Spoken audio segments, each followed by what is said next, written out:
Domicile जो बिहार में स्थिति है वो उस बिल्कुल गलत है। हम लोग उसके विरोध में हैं। डोमिसाइल बिहार में बिहार के बच्चों के लिए रिजर्व होना चाहिए सीट कम से कम। बाबूजी अम्माई 15 वर्ष यहाँ पर मुख्यमंत्री थे, तब डोमिसाइल का मतलब नहीं समझ में आ रहा था। भाई यहाँ पलटू राम हम लोग नीतीश कुमार को कह रहे हैं, लेकिन ये भाजपाई और तेजस्वी यादव भी उतने ही बड़े पलटू राम हैं। विधायक तो लड़ाएगा ही, हम लोग तो कह रहे हैं कि हम लोग मुखिया भी लड़ाएंगे, हम लोग प्रमुख भी लड़ाएंगे, समिति पंचायत में भी लड़ाएंगे, वार्ड सदस्य भी लड़ाएंगे। अनुसूचित जाति के लिए क्या करूंगा, अल्पसंख्यक के लिए क्या करूंगा, ये अलग से बात करने का मतलब नहीं है। सबसे पहले तो बिहार के लिए क्या करेंगे, बिहार की दुर्दशा को सुधारने के लिए क्या करेंगे, ये बता रहे हैं। नमस्कार, आप लाइव सिटीज देख रहे हैं। मैं हूं आपके साथ काव्या। आने वाले दिनों में जनसुराज पार्टी से सिर्फ विधायक ही नहीं, मुखिया और प्रमुख लेवल पे भी चुनाव जो है वो लड़ा जाएगा, ऐसा प्रशांत किशोर ने कहा है। आपको बता दें कि आज प्रशांत किशोर मुजफ्फरपुर पहुंचे हुए हैं और वहां से उन्होंने संबोधित करते हुए ये कहा है कि आने वाले दिनों में बस विधायक ही नहीं, जनसुराज पार्टी से मुखिया और प्रमुख भी चुनाव लड़ेंगे और साथ ही डोमिसाइल पे भी उन्होंने बातें कही है। सबसे पहले आप उस पूरा वीडियो को देखिए। ये अच्छी बात है, आपको पूछना चाहिए।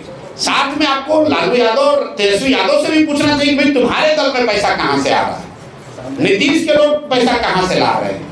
ये सवाल आप लोग पूछिए, तो उससे लोकतंत्र में खाली प्रशांत किशोर ही दल ही नहीं है ना, पत्रकार भी तो लोकतंत्र का एक महत्वपूर्ण स्तंभ है। आप लोग भी ये सवाल पूछिए कि भाई प्रशांत किशोर से पूछा गया कि पलायन कैसे रोक दोगे 1 साल में, उन्होंने जवाब दिया। मानिए ना मानिए, आपका काम है सवाल पूछना, हमने जवाब दिया। तेजस्वी यादव से भी पूछिए कि सर 2500 रुपया आप देंगे तो ये 1.5 लाख करोड़ रुपया लाएंगे कहां से। पूछने का अवसर तो आप क्यों खो रहे हैं भाई। तो जो सामने प्रशांत किशोर बैठे हुए हैं, तो आपको जो मन है सवाल पूछिए, बिल्कुल पूछना चाहिए। साथ में दूसरे लोगों से भी पूछिए। अगली बार फिनांस मिनिस्टर यहाँ आए, कोई शासक दल का कोई नेता है तो उससे पूछिएगा कि प्रशांत किशोर ने कहा है, इल्जाम लगाया है कि आरबीआई का आंकड़ा बता रहा है कि पिछले 1990 से लेकर अभी तक 26 लाख करोड़ रुपया यहाँ से बैंकों ने ट्रांसफर किया है दूसरे राज्यों में। ये हम कह रहे हैं आरबीआई के वेबसाइट के हवाले से। जरा यहाँ के फिनांस मिनिस्टर से पूछिए ये पैसा गया है कि नहीं गया है, और अगर गया है तो उसको रोकने के लिए सरकारों ने क्या प्रयास किया है। उनको यही नहीं मालूम होगा कि सीडी रेशियो है क्या, अगर है तो बताओ क्या है। कम से कम हम 2 साल से सवाल उठा रहे हैं, तो बीपीएससी के एग्जाम में इस बार ये सवाल आया था कि सीडी रेशियो का मतलब क्या होता है। सर डोमिसाइल पे क्या कहना चाहेंगे। डोमिसाइल जो बिहार में स्थिति है वो उस बिल्कुल गलत है। हम लोग उसके विरोध में हैं। डोमिसाइल बिहार में बिहार के बच्चों के लिए रिजर्व होना चाहिए सीट कम से कम। 100% देंगे। तेजस्वी यादव कुछ भी कर सकते हैं।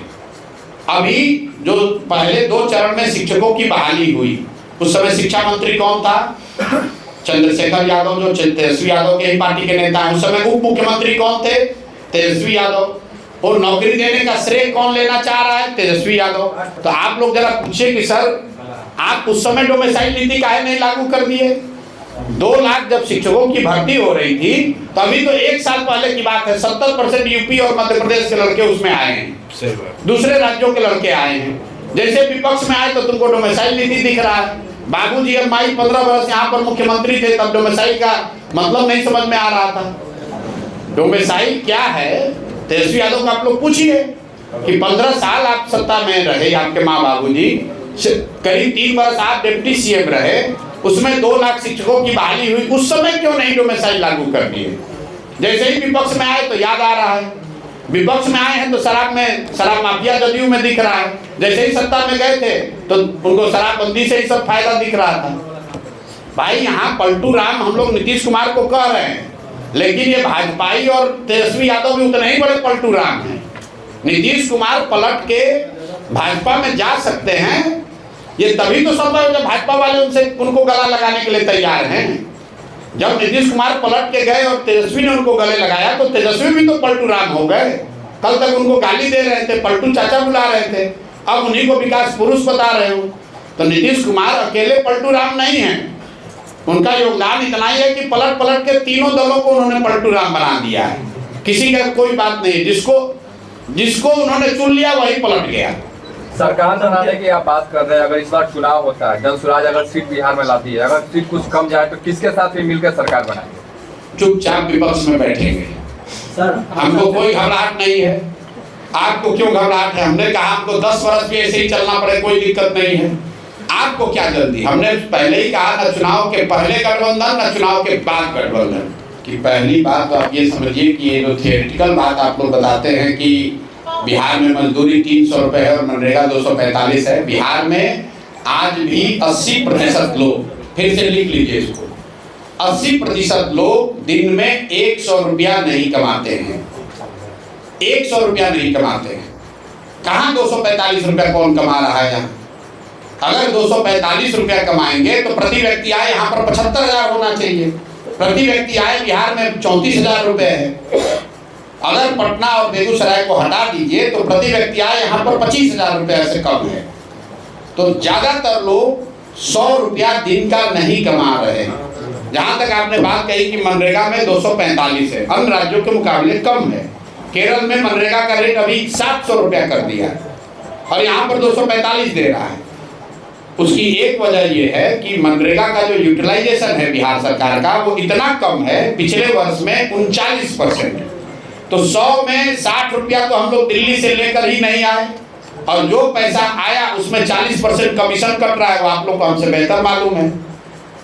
अगर मनरेगा का जो बिहार का पूल है उतना पैसा ले लिया जाए और उन मजदूरों को बेकार का ये मिट्टी काटने और एसेट क्रिएशन के नाम पर उनको बंदरबाट न किया जाए, किसानों को एलोकेट कर दिया जाए, तो किसान तो उन मजदूरों का उपयोग करेंगे। उससे उन मजदूरों को पलायन नहीं करना पड़ेगा। और किसानों की जो बड़ी समस्या है मजदूरों के न होने की, यहाँ पर नकदी फसल की खेती क्यों नहीं हो रही है, उसमें सबसे बड़ी समस्या है मजदूरों की अनुपलब्धता। तो इसीलिए हम लोग कह रहे हैं कि जो किसान भी नकदी फसल की खेती करेगा उसको मनरेगा के तहत मुफ्त मजदूर दिया जाएगा। इससे रोजगार बढ़ेगा, मनरेगा के फंड का यूटिलाइजेशन हो पाएगा, इससे करप्शन कम होगा और किसानों को बड़े पैमाने पर लाभ होगा। जो राजनीतिक दल में ज्वाइन करता है, जो भी राजनीति करता है, राजनीति करने वाले हर कार्यकर्ता की, एक्टिविस्ट की ये इच्छा होती है कि जीवन में वो भी चुनाव कभी ना कभी लड़े। और जनसुराज में भी जो लोग जुड़ रहे हैं, अगर वो चुनाव लड़ना चाहते हैं तो ये कोई गुनाह तो है नहीं। जनसुराज विधायक तो लड़ाएगा ही। हम लोग तो कह रहे हैं कि हम लोग मुखिया भी लड़ाएंगे, हम लोग प्रमुख भी लड़ाएंगे, समिति पंचायत में भी लड़ाएंगे, वार्ड सदस्य भी लड़ाएंगे। तो कम से कम 1.5 लाख लोग अगले 2 साल में, 25 में विधानसभा और 26 में पंचायती राज, मिलाकर 1.5 लाख लोग तो चुनाव लड़ ही सकते हैं। इसमें क्या दिक्कत है? आपने कहा आधार क्या होगा? आधार हम लोगों ने जारी किया है कि उम्मीदवारों के चयन का आधार क्या होगा। वो बिंदुवार, जनसुराज एकमात्र ऐसा दल है देश में, सिर्फ बिहार में नहीं, जिसने बिंदुवार जारी किया है कि उम्मीदवारों का आवेदन पहले लिया जा रहा है। अब जो अभी प्रक्रिया चल रही है, 12,000 से ज्यादा लोगों ने आवेदन दिया है पैसा देकर, और उनका मूल्यांकन किस आधार पर किया जा रहा है वो भी बिंदुवार आपको डॉक्यूमेंट जारी किया गया है।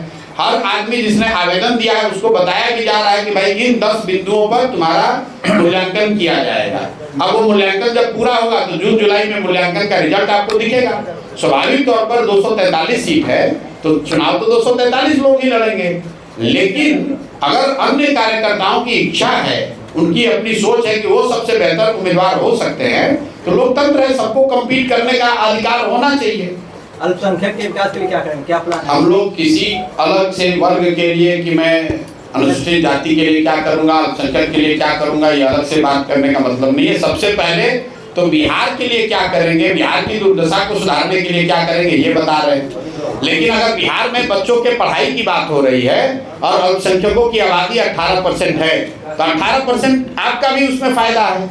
अगर बिहार से पलायन रुक जाए तो सबसे ज्यादा पलायन करने वाले वर्ग अनुसूचित जाति समाज के लोग हैं, अति पिछड़ा समाज के लोग हैं, मुस्लिम समाज के बच्चे हैं, तो सबसे बड़ा फायदा तो आपको होगा। नहीं तो सर तो आपने जनसुराज के संस्थापक प्रशांत किशोर को सुना, जहां एक तरफ वो डोमिसाइल की बातें करते हुए नजर आए हैं और किस तरीके से उन्होंने कहा है कि सिर्फ मुख्यमंत्री नीतीश कुमार ही पलटू राम नहीं है, तेजस्वी और बीजेपी भी पलटू राम है। जिस तरीके से नीतीश कुमार इधर और उधर जाके सरकार बनाते हैं, वहीं दूसरी ओर उनका यह भी कहना है कि सबसे ज़्यादा लोग जो है अनुसूचित जाति के पलायन करते हैं और वही लोग पलायन करते हैं। इन तमाम बातों को कहते हुए प्रशांत किशोर नजर आए हैं, जैसा कि आपने वीडियो में भी देखा है। तो फिलहाल के लिए इतना ही। साथ ही चैनल को सब्सक्राइब करें, फेसबुक पेज को लाइक करें। वीडियो देखने के लिए आपका धन्यवाद।